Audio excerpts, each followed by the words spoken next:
بسم الله والحمد لله والصلاة والسلام على رسول الله أشهد أن لا إله إلا الله وأشهد أن محمدا عبده ورسوله وما بعد قال الله تبارك وتعالى في كتابه العزيز قل أنبئكم بخير من ذلكم للذين اتقوا عند ربهم جنات تجري من تحتها الأنهار خالدين فيها وأزواج مطهرة ورضوان من الله واللہ بصیر بالعباد۔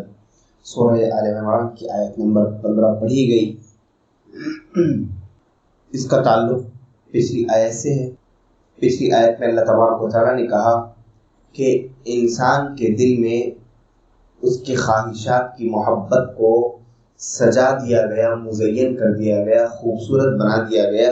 اور انسان کی خواہشات کیا ہیں؟ اسے عورتیں چاہیے زیادہ سے زیادہ بیویوں کی شکل میں، والبنین لڑکے چاہیے اسے فخر کرنے کے لیے اور اس کا ساتھ دینے کے لیے، اس کی مدد کرنے کے لیے، تائید کرنے کے لیے، والقناطر المقنطرة من الذهب انسان کی خواہشات میں سے یہ ہے کہ اسے سونے چاندی کے ڈھیر چاہیے، والخیل المسومہ اور خوبصورت خوبصورت گھوڑے چاہیے، والانعام چوپائے چاہیے انسان کو مال کے طور پر، اونٹ گائے بیل بکری چاہیے زیادہ سے زیادہ، والحرث انسان کو زمینیں چاہیے، کھیتیاں چاہیے، باغات چاہیے۔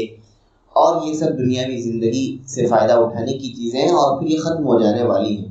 واللہ عنده حسن المآب اور اللہ کے پاس بہترین لوٹنا ہے، اللہ کے پاس بہترین ٹھکانہ ہے۔ یہ تھا ترجمہ گزشتہ آیت کا جو کل اس کی تفسیر بیان ہو۔ آج اس کے بعد اللہ تبارک و تعالیٰ دنیا کی یہ نعمتیں، دنیا کی یہ ساز و سامان جس سے انسان فخر کرتا ہے، اونٹ بکرے باغات گھوڑے سونے چاندی کے ڈھیر اولاد، اس کے بعد اللہ رب العالمین کچھ اور نعمتیں بھی بتلا رہا ہے۔ قل اے نبی کریم صلی اللہ علیہ وسلم آپ کہیے اپنے صحابہ سے، اَأُنَبِّئُكُم بِخَيْرٍ مِّن ذَلِكُمْ کیا میں تمہیں خبر نہ دوں اس سے بہتر چیزوں کی؟ جو چیزیں اوپر بیان کی گئی ہیں اس سے بہترین مال و متاع کی تمہیں خبر نہ دوں، اس سے بہترین خزانے نہ بتاؤں، اس سے بہترین چیزیں نہ بتاؤں؟ قل اَأُنَبِّئُكُم بِخَيْرٍ مِّن ذَلِكُمْ کیا میں تمہیں خبر دوں ان خواہشات کے علاوہ دوسری چیزوں کی؟ یہ سوال کیوں ہو رہا ہے صحابہ کرام سے؟ شوق دلانے کے لیے کہ اور ایسا کیا ہے جو اس سے بہتر ہے، تاکہ سننے کے لیے بے چین ہو جائے صحابہ کرام، اور جب سنے تو اس کو حاصل کرنے کے لیے بے چین رہے۔ یہ شوق دلانے کے لیے سوالیہ انداز ہے۔ کیا میں تمہیں بتاؤں اس سے بہتر چیز؟ اس سے آدمی کی پوری توجہ سمٹ کر سامنے آ جاتی ہے۔ آخر وہ کیا ہے بتائیے ضرور۔ سوتا ہوا انسان، سست غافل انسان بھی بات کی طرف متوجہ ہو جاتا ہے۔ قل اے نبی صلی اللہ علیہ وسلم آپ کہیے، اَأُنَبِّئُكُم بِخَيْرٍ مِّن ذَلِكُمْ کیا میں خبر دوں تمہیں اس سے بہترین مال کی، اس سے بہترین خزانوں کی، اس سے بہترین دولت کی جو اوپر بیان کی گئی؟ صحابہ کرام سے یہ پوچھا جا رہا ہے، اس کا جواب دیا جا رہا ہے لِلَّذِينَ اتَّقَوْا عِندَ رَبِّهِمْ جو لوگ تقوی اختیار کرتے ہیں ان کے لیے ہے۔ جو دوسری چیزیں بیان کی جانے والی ہیں، دوسری جو نعمتیں بیان ہونے والی ہیں، وہ کس کے لیے ہے؟ لِلَّذِينَ اتَّقَوْا جو تقوی اختیار کرتے ہیں۔ تقوی کا معنی کیا ہے؟ حضرت علی رضی اللہ تعالیٰ نے بڑا خوبصورت جملہ کہا کہ الخوف من الجلیل والرضا من القلیل والاستعداد من الرحیل۔ اسی طرح کا ایک جملہ اور بھی کہا الخوف من الجلیل کہ اللہ سے خوف ہو، والرضا من القلیل اور تھوڑے پر راضی ہو جانا، والعمل بالتنزیل اور جو نازل ہوا ہے اس پہ عمل کر کے زندگی گزارنا، والاستعداد من الرحیل اور دنیا سے جانے کے لیے تیاری کرتے رہنا، دنیا کے بعد کے لیے تیاری کرتے رہنا۔ یہ ہے تقویٰ، الخوف من الجلیل والرضا من القلیل والعمل بالتنزیل والاستعداد من الرحیل۔ اور پھر وہی کعب رضی اللہ تعالیٰ نے تقوی کا کیا معنی بیان کیا؟ انہوں نے کہا کہ تم ایسی گھاٹی سے گزرتے ہو جس کے دائیں بھی خاردار جھاڑیاں ہیں، بائیں بھی کانٹے دار جھاڑیاں ہیں، نیچے بھی کانٹے پڑے ہوئے ہیں اور تمہارے بدن پر ایک ململ کا لباس ہے، تم اس راستے سے کیسے گزرو گے؟ اپنے دائیں جانب کو بچاتے ہوئے، بائیں جانب کو بچاتے ہوئے، نیچے دیکھتے ہوئے پھونک پھونک کر قدم رکھو گے۔ جس طرح تم اس گھاٹی سے، اس تنگ راستے سے گزرو گے اپنے کپڑے کو، اپنے جسم کو بچاتے ہوئے، اپنے پیروں کو بچاتے ہوئے زخمی ہونے سے، ویسے ہی زندگی گزارنا گناہوں سے بچتے ہوئے، کہیں اس گناہ کا شکار نہ ہو جائے، کہیں وہاں شیطان کا شکار نہ ہو جائے، کہیں اس وسوسے کا شکار نہ ہو جائے، کہیں اس برائی کا شکار نہ ہو جائے۔ اس سوچ کے ساتھ، اس فکر کے ساتھ زندگی گزارنا تقویٰ ہے۔ تو جو نعمتیں جو اس سے بہتر ہے جو ابھی بیان کی گئی، وہ اللہ کے پاس ہے۔ وہ کس کے لیے؟ للذین اتقوا، ان کے لیے جو تقویٰ اختیار کرتے ہیں، عند ربہم، ان کے رب کے پاس محفوظ ہے، وہ نعمتیں موجود ہیں، تیار ہیں، انتظار کر رہی ہیں متقی لوگوں کا۔ وہ نعمتیں کیا ہیں؟ جنات تجری، جنات باغات ہیں، عالی شان باغات ہیں۔ جنات اس لیے کہتے ہیں اس کو کہ یہ بالکل گھرا ہوا ہے جھاڑوں سے، پھولوں سے، پھلوں سے گھرا ہوا ہے، اس لیے اس کو جنات کہتے ہیں۔ چھپی ہوئی ہے وہ زمین باغات سے، پھلوں سے، جھاڑیوں سے چھپی ہوئی ہے وہ زمین۔ ایسی جنتیں، اور جنت کئی طرح کی ہے، جنات النعیم، جنات عدن، جنتان ومن دونہما جنتان۔ اللہ تبارک و تعالیٰ نے بہت سارے نام جنت کے بیان کیے گئے ہیں۔ اونچی جنت، خوبصورت جنت، پھلوں والی جنت، باغوں جھاڑیوں والی جنت، نہروں والی جنت، ہمیشہ کی جنت، جنت الفردوس، یہ سب سے اعلیٰ جنت ہے۔ تو جو لوگ تقوی اختیار کرتے ہیں ان کے لیے کیا ہے؟ جنات ہیں، باغات ہیں۔ کیسے باغات؟ تجری من تحتها الانہار، کہ وہ اونچائی پر ہے وہ باغات، جہاں باغات کے ساتھ محلات بھی بنے ہوئے ہیں، اور وہاں کی کیفیت کیسی ہے؟ وہاں جو درخت ہیں، پیارے نبی صلی اللہ علیہ وسلم نے ارشاد فرمایا وَإِنَّ فِي الْجَنَّةِ لَشَجَرَةً يَسِيرُ الرَّاكِبُ فِي ظِلِّهَا 100 عَامٍ ثُمَّ ذَلِكَ لَا يَقْطَعُهَا، کہ ایک گھوڑ سوار جنت کے ایک درخت کے سائے میں تیزی سے دوڑتا رہے گا، 100 سال گزر جائیں گے مگر اس درخت کا سایہ ختم نہیں ہوگا۔ سبحان اللہ۔ ایسی جنتیں ہیں اونچی اونچی، اور پھر وہاں پر باغات ہیں، درخت ہیں، اور پھر ان اونچی جنتوں کے نیچے نہریں بہ رہی ہیں۔ جنات تجری من تحتها الانہار، اس کے نیچے سے نہریں بہ رہی ہیں۔ کیا خوبصورت منظر ہو وہاں۔ دنیا میں بھی بادشاہ اور حکمران اور دولت مند رئیس انسان اپنے باغات، اپنے محلات کو چاہتا ہے کہ اونچائی پر بنائے، اور عموماً انسان بھی چاہتا ہے کہ اس کا گھر نیچے میں نہ ہو بلکہ اوپر میں ہو، اور یہ اچھی بات، ایسا ہونا بھی چاہیے۔ اس کا انسانی فطرت پہ بھی اثر پڑتا ہے، جیسا کہ معاویہ رضی اللہ تعالیٰ نے کہا۔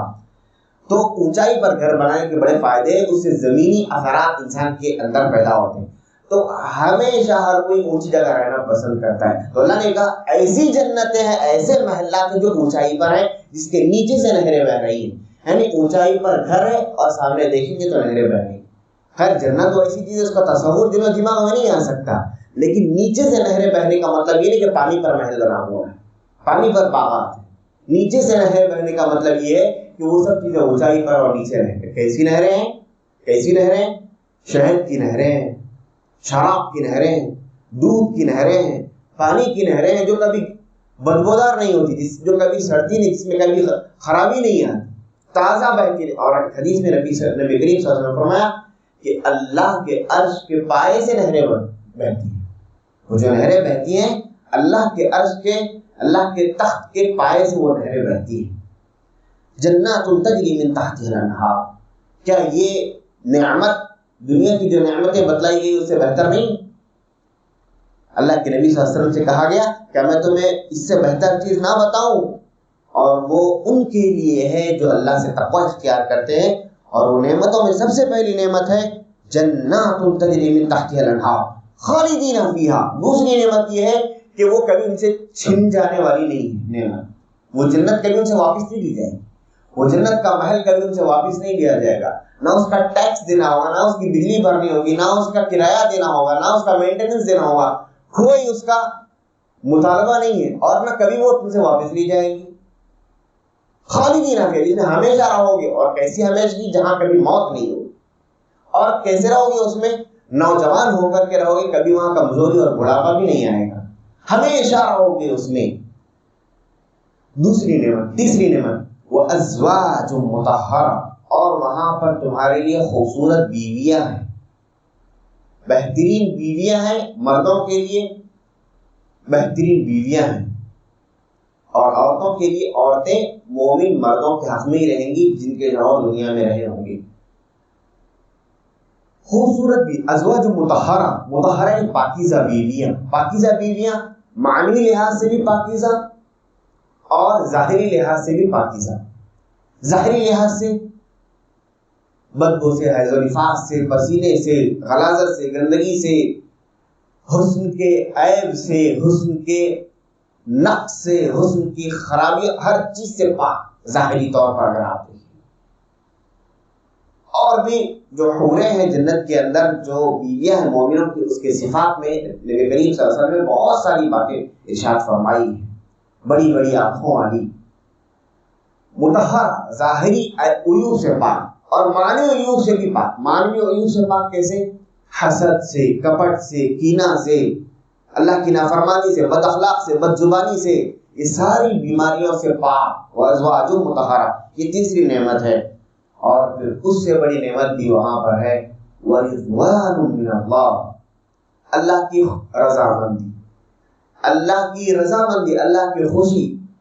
اللہ تبارک و تعالیٰ جب جنتیوں کو جنت میں داخل فرما دے گا، اس کے بعد کہے گا کیا تمہیں کسی چیز کی کمی ہے؟ رشتے مومنین کہیں گے کہ اللہ کسی چیز کی کمی نہیں ہے۔ اللہ کہے گا کہ سن لو، اب سے میں تم سے راضی ہوں، اب تمہیں میری ناراضگی کی پرواہ کرنے کی ضرورت نہیں ہے، تم جو چاہے یہاں کرتے رہو، میں نے تمہارے لیے اپنی رضا نہیں کی۔ ورضوان من اللہ، اور قرآن نے کہا ورضوان من اللہ اکبر، کہ سب سے بڑی کامیابی، سب سے بڑی نعمت اگر کوئی ہے انسان کے لیے دنیا اور آخرت میں، اللہ کی رضا، اور وہ حاصل کرنا کمال ہے، کارنامہ ہے اگر کسی نے اللہ کی رضا کو حاصل کرنا، اس سے بڑی کوئی چیز نہیں۔ ورضوان من اللہ اکبر، سب سے بڑی چیز اللہ کی رضامندی۔ واللہ بصیر بالعباد، چلو اب ان چیزوں کو حاصل کرنے کے لیے محنت، کوشش، عمل کرتے رہو، اللہ دیکھ رہا ہے۔ واللہ بصیر بالعباد، اللہ تبارک و تعالیٰ دیکھ رہا ہے، جان رہا ہے، اللہ واقف ہے تمہارے ہر عمل سے، تمہاری ہر عمل سے اللہ رب العالمین واقف ہے۔ واللہ بصیر بالعباد، اللہ دیکھ رہا ہے، اللہ ناظر ہے۔ ہم کہتے ہیں نا لوگ کہتے ہیں اللہ حاضر و ناظر ہے، اللہ حاضر نہیں ہے، شرکیہ جملہ ہے، غلط جملہ ہے، بیکار جملہ ہے۔ اللہ حاضر و ناظر ہے، اللہ ناظر ہے، اللہ موجود ہے کرسی کے اوپر، عرش کے اوپر، اللہ تعالیٰ ساتوں آسمان کے اوپر ہے، اللہ کا علم، اللہ کی قدرت ہر جگہ ہے، اللہ دیکھ رہا ہے ہر چیز کو، اندھیرے میں ہر چیز کو اللہ دیکھتا ہے، سینوں کے اندر کی باتوں کو سنتا ہے۔ لیکن اللہ تبارک و تعالیٰ بذات، ذات کے لحاظ سے کہاں ہے؟ ساتوں آسمانوں کے اوپر، عرش کے اوپر مستوی ہے۔ کس حالت میں عرش کے اوپر ہمیں نہیں بتلایا گیا ہے۔ یہ چند باتیں اس آیت کریمہ سے ہمیں معلوم ہے۔ اللہ تبارک و تعالیٰ مجھے اور آپ کو جنات کو حاصل کرنے کی، جستجو کرنے کی توفیق عطا فرمائے۔